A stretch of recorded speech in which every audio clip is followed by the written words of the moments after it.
আসসালামু আলাইকুম রহমতুল্লাহ। সুপ্রিয় দর্শক, আপনারা সবাই কেমন আছেন? আলহামদুলিল্লাহ, আমিও ভালো আছি। অপার দিগন্ত সবুজে ঘেরা ফসলে মাঠ, চিরচেনা গ্রাম বাংলার ঐতিহ্য। তো আজকে গ্রাম বাংলার ঐতিহ্য তুলে ধরার চেষ্টা করব এই ভিডিওর মাধ্যমে। আপনারা সবাই ভিডিওটি দেখতে থাকুন। তো এই যে আমার পিছনেই দেখতে পাচ্ছেন গোল্ডেন কালার বা খাকি কালার বলা যায়। তো এগুলো কি দেখতে পাচ্ছেন? হয়তোবা আপনারা বুঝতে পারছেন না, কিন্তু আমি বুঝিয়ে দিচ্ছি বা জানিয়ে দিচ্ছি। এগুলো মূলত ঘাস। তো আমরা সাধারণত জানি যে ঘাসের রং সবুজ হয়ে থাকে। তো এটা আবার কোন জাতের ঘাস? তো এটা ঘাস দুদিন আগেও সবুজ ছিল। দুদিন আগে এই ঘাসটি সবুজ ছিল। তো এই ঘাসকে একটা মেডিসিন দ্বারা পুড়িয়ে ফেলা হয়েছে। তো এই মেডিসিনটার নামটা আমি জানি না, তবে এই মেডিসিনটা অনেক পাওয়ারফুল। তো এই যে কোনো ঘাসে যদি ব্যবহার করা যায়, সেই ঘাস মাত্র একদিনের ভিতরে যদি সকালবেলা স্প্রে করেন, তাহলে একবারে ঘাস একবারে পুড়ে ছারখার হয়ে যায়।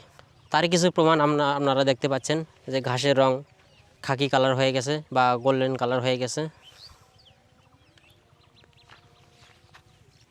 তো দেখুন, এই ঘাস কিন্তু মরে গেছে। দুদিন আগে এই ঘাসটা সবুজ কালার ছিল।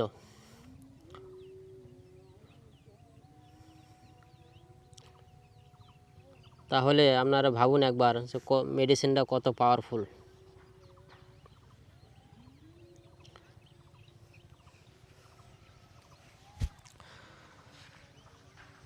তবে একটা বিষয় ভালো হয়েছে, সেটা হলো জমিতে চাষ করার পরে কৃষকেরা অনেকটাই একবারে বলা যায় নাজেহাল হয়ে যায়, পেরেশান হয়ে যায় এই ঘাস বা আগাছা পরিষ্কার করতে করতে। সেই আগাছা বা ঘাস দমন করার জন্য এই স্প্রে করা হয়েছে, এই মেডিসিন ব্যবহার করা হয়েছে, যাতে খুব সহজেই এই ঘাসগুলি মরে যায়। তো এই এই স্প্রের কী স্প্রে করেছে তা আমি জানি না। তো আপনারা সাথে থাকুন। চিরচেনা গ্রাম বাংলার ঐতিহ্য, নয়নাভিরাম প্রাকৃতিক দৃশ্য আপনাদেরকে দেখানোর চেষ্টা করব। সাথে থাকুন।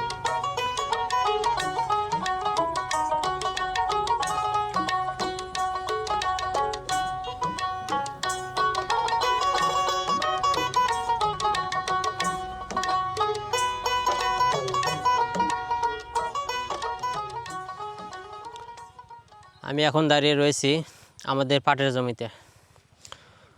শুধু এখানে যে আমাদের পাটের জমি তা নয়, আমার আশেপাশে প্রায় সবই এখন পাটের জমি।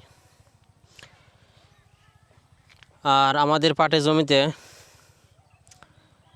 একটা কাজ ভুল করেছি, সেটা হলো আমরা যদি আগাছা পরিষ্কার করে দিতাম, তাহলে আমাদের পাটের ফলনটা আরও ভালো হতো, কিন্তু আমরা সেটা করিনি। আমরা কি করেছি, আমরা ঘাস দমন করার জন্য স্প্রে করেছি, একটা মেডিসিন ব্যবহার করেছি। তো এই মেডিসিন ব্যবহার করার কারণটা হলো ঘাস যাতে একবারে নির্মূল হয়ে যায়।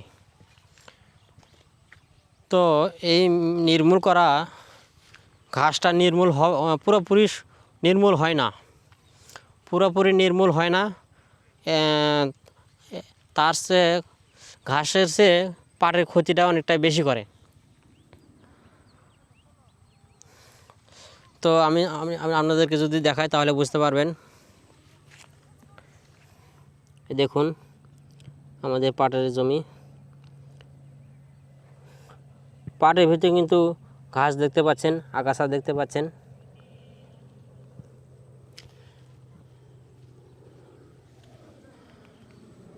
তো আপনারা যদি পারেন একবারে আগাছা পরিষ্কার করে দিবেন। তো এটা হাতে করে দিবেন, তাহলে সবচেয়ে ভালো হয়। কারণ এটা যদি মেডিসিন দ্বারা করতে যান, তাহলে ঘাস তো পুরোপুরি দমন হবেই না। কারণ একটু আগে যে বললাম, একটা ঘাসের জমি দেখালাম, একটা জমি দেখালাম ঘাস একবারে পুড়ে ছারখার হয়ে গেছে। তো ওটা ঠিক আছে, ওটা হবে, কারণ ওই জমিটা ফাঁকা জমি। ওই জমিটা শুধু ঘাসে, ওই জমিটা শুধু শুধু ঘাসে জমি, এই জন্য ওটা পুড়ে গেছে বা মেডিসিনে ওটা কাজ করছে। আর আমাদের যে এখানে পাটের জমি, এই পাটের জমিতে এই মেডিসিনটা কাজ খুব বেশি একটা কাজ করবে না, কারণ এই পাটের জমিতে পাটের একটু ছায়া থাকে, এজন্য পুরোপুরি স্প্রে করলে ঘাসের গায়ে পুরোপুরি লাগে না। এই স্প্রেটা ঘাসের গায়ে পুরোপুরি লাগে না। আর বিশেষ করে এই স্প্রেটা দেওয়ার পরে যদি পুরোপুরিভাবে রোদের তাপমাত্রা না পায়, তাহলে কিন্তু এই ঘাস দমন হবে না, কমবে কিন্তু পুরোপুরি দমন হবে না। তো আমাদের ক্ষেত্রেও ঠিক তাই হয়েছে। তো যদি আপনারা পারেন, লোক দ্বারা যদি নিজে না পারেন, 2টা কামলা নিয়ে আপনারা এই ঘাসগুলি, আগাছাগুলি পরিষ্কার করে দিবেন, তাহলে পাটের ফলনটা ভালো হবে।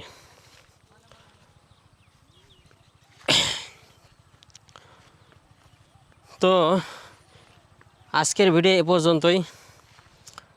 গ্রাম বাংলার ঐতিহ্য, গ্রাম বাংলার গ্রামীণ জনজীবন দেখতে কে কে পছন্দ করেন কমেন্ট বক্সে লিখে যাবেন, আর আপনাদের লোকেশনটা অবশ্যই জানাবেন। তো ধন্যবাদ, আল্লাহ হাফেজ।